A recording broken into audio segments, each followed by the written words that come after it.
Starting in January, we will give our companies the lowest taxes, the lowest energy costs, the lowest regulatory burdens, and free access to the biggest and best market on the planet. But we're not always going to be the best market. We're close to blowing it. We'll blow it, and we will lose everything. And we're going to keep our dollar standard, by the way, 100%. We're going to lose that. And we're not going to go into World War III, little things like that.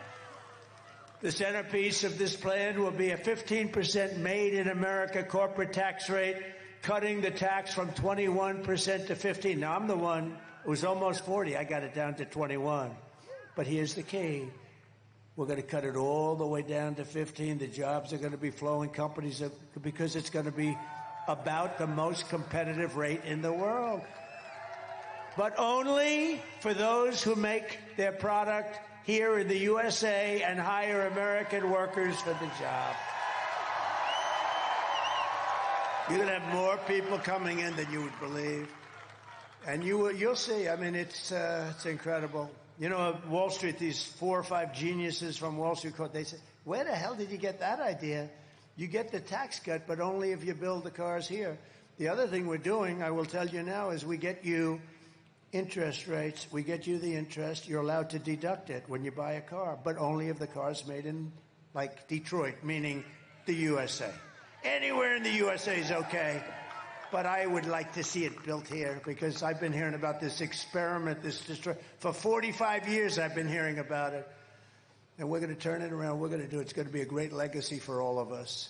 And if these companies don't make their products here, then they will pay a stiff tariff when they sell.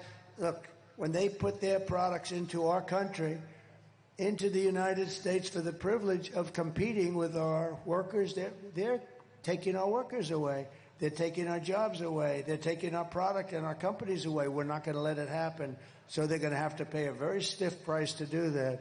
But what they're going to do is they're going to bring their business here because that way they have no tariff to pay. It's sort of simple, and it's what China's been doing for a long time, and I've been telling them for a long time.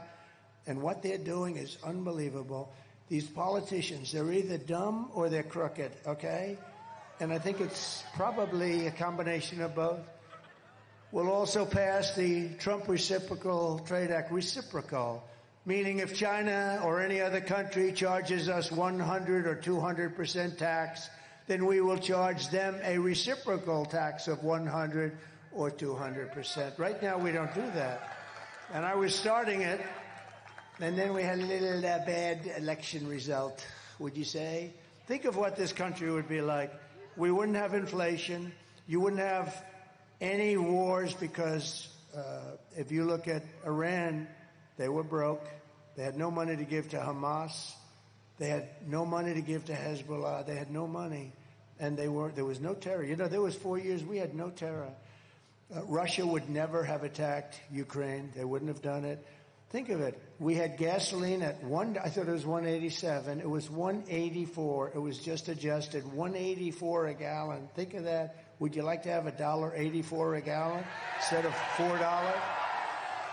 I will never apologize for defending America. I will protect our workers. I will protect our jobs. I will protect our borders.